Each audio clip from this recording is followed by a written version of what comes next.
John, can I ask you to go first and just give us a little bit of insight into what Stems is, please? Sure. So it's a new music file format that we haven't quite launched yet, actually. It's announced. It comes out in mid-July. Technically, it's a container. It's an MP4 file. It has 5 parts in it. One is the original stereo mixdown track, and then 4 other parts, which is entirely up to the producer what they want them to be. But for example, it could be drums, bass, melody, vocal. That's the file.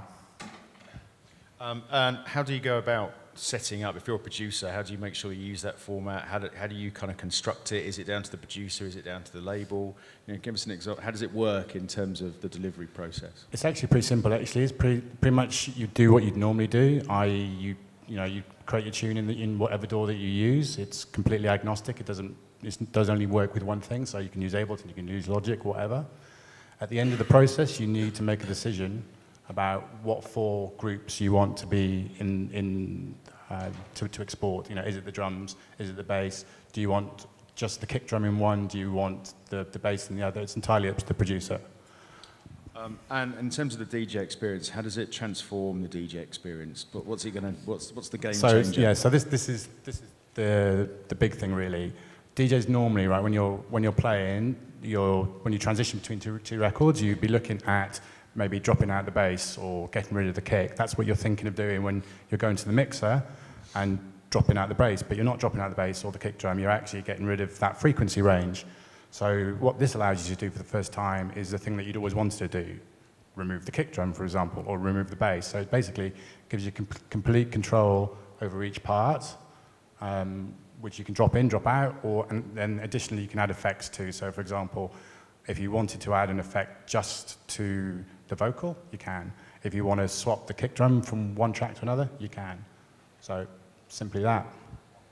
So I suppose just to ask a blunt question, when I came to the first presentation of it, I went away and talked to a producer friend of mine and said, what do you think? And he said, it sounds like a brilliant way in which people are going to steal my music because it's just going to be easy to get a sample and just nick it and crack on. What's your perspective on that? Yeah, I mean, I can see that point of view, and obviously we've been talking to lots of people, we talked to lots of producers, lots of artists, and there hasn't been as much concern about that as we might have thought. I mean, the simple thing that you can do is entirely up to you as a producer, what you put in each part or each stem, right? So if, for example, the kick drum is the thing that you've worked on forever, and you want to protect, you don't want anyone else to steal it, group all the drums together. You know, so there's choice and control from a producer's point of view about what goes into each stem.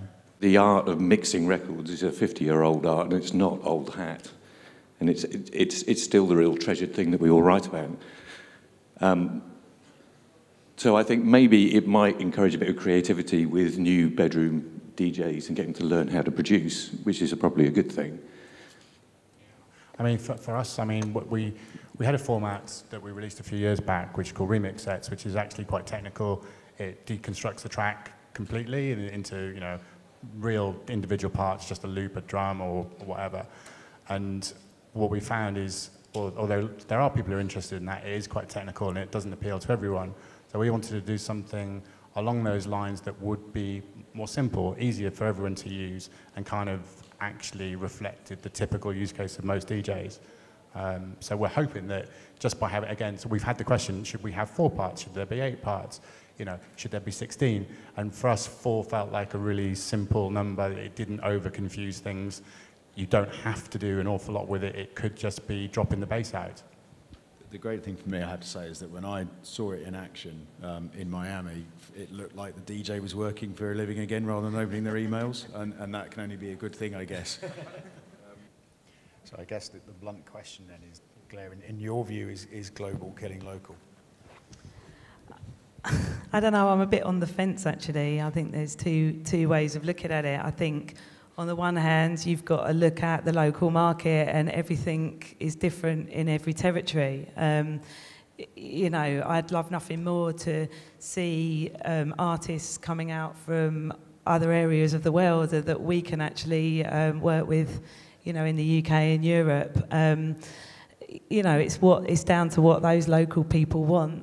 There's only so much money in everyone's pockets wherever you live, and if you get a chance to see everybody in one place, then you feel like, you you know, at least you've got the kind of value or whatever. At the same time, you know, that's where it becomes a problem for new artists, because where's the platform for, you know, new electronic or other type of artists to go and live and breathe in those territories? So it's really hard. When you look at Creamfields, how many DJs, how many artists are local? Is it predominantly Anglo-American and European, or? Well, only exceptions can be headliners or really important artists. You know, by the way, you know, I think everybody knows which Latin Americans DJs, you know, are kind of big in many parts of the world. But regarding the way that we structure the lineup, we give a lot of opportunities to local talent. Possibly, you know, set times are not the best ones, unless, you know, you got some guys showing up that they really have something to show, which is very important. But of course, yeah, we do respect a lot you know, the local movement, because that's basically, you know, the thing that feeds up the scene during the whole year. So it's fair enough that when you have the biggest show of the year, just to put them, you know, together with international artists and work together. I will say that Creamfields Argentina, which is the biggest one, I say that we have 40% of international artists and the 60% are locals.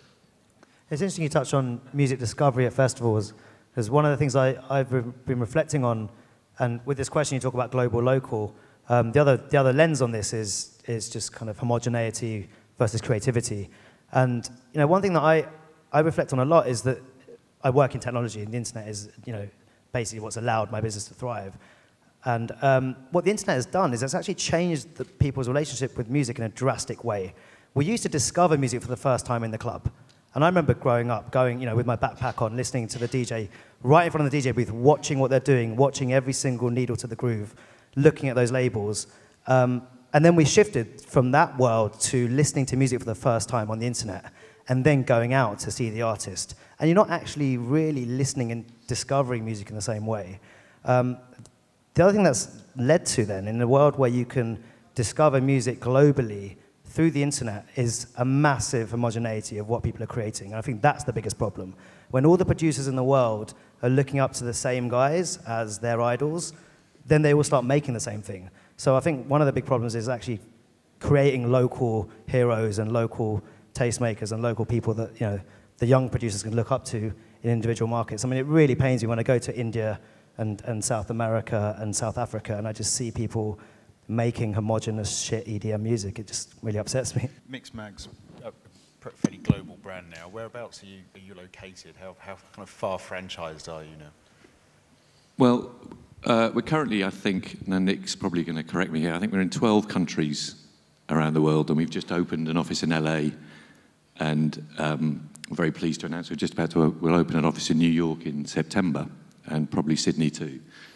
And that is the most exciting thing about this market, is that it has been booming in the States. I think that's at the top of the curve, and I think that market's going to become really interesting. Is that first cohort of kind of gatecrasher fans become a little bit more sophisticated, and that's why I think brands like ours and yours could start doing quite well. And I think that if you look at India and China, I think there's lots of opportunity. Is the content different area to area, and so therefore the American Mixmag is different to the UK? And that's a really good question, actually, because it's a debate we have all the time in the office. And I think it's,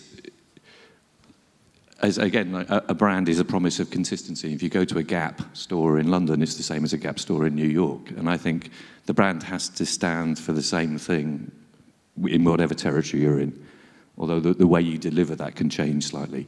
But if you've got people on the ground, though, in 12 territories, that's fantastic. That's an opportunity for, you know, you to pick up on new talent, local talent, and for them to perhaps be amplified elsewhere. That's quite an exciting opportunity, I'd say. Yeah, I mean, obviously I didn't want to announce a strategy which is a work in progress, but I think the labs that we do, if we could roll those out quickly, could become a fantastic platform for curating new talent.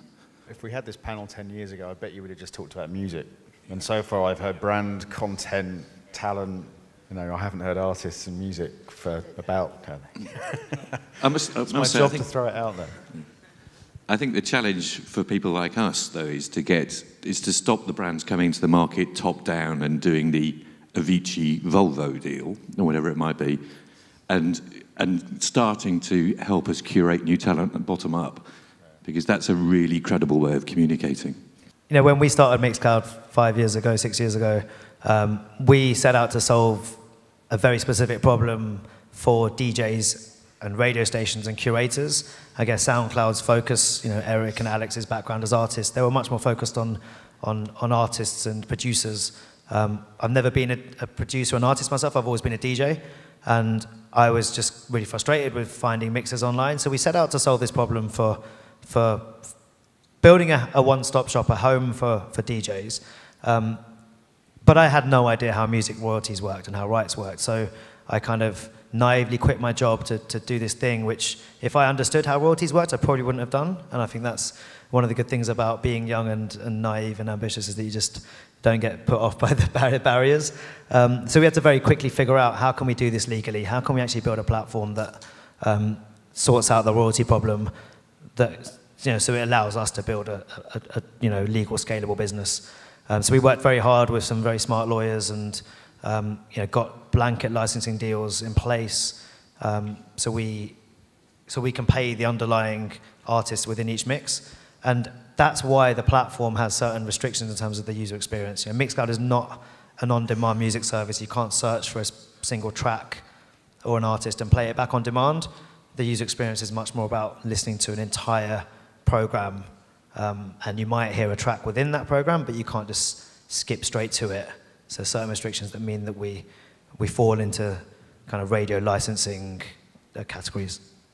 I think it was in the panel before this one where the main theme ended up being that everybody wants to get music to the consumers, to the audience. The problem is the rights organisations haven't got the right technology. I went to a Westminster Media Forum thing a couple of weeks ago, and there were loads of lawyers in the room and loads of rights type companies, and I don't think they have the answer either. I think that they haven't obviously kept up with the technology, and they don't have the technology in order to, you know, get the right people paid at the right time. That's not to say that they're not trying and they're not trying to do things behind the scenes to make things happen, but as with all the things that we do, we never look long term enough, and so now we're on the back foot of trying to make all this work. I think we'll get there, but it's going to take a minute. Nikhil, earlier on, I think you said you wish you were in an environment where people would pay for music. Why do you think they can't? What's your view? Why do you think that people don't pay for music? Why has it got to be free? Well, I mean, it doesn't. Some people do pay, and I think that trend is kind of reversing now. And, you know, $9.99 a la carte, all you can eat, all the music in the world on demand is pretty damn good. It's a great deal. But, you know, that kind of service doesn't have everything for everyone, right? It's like, those are albums. It doesn't have the long tail. It doesn't have user-generated content. It doesn't have DJ mixes.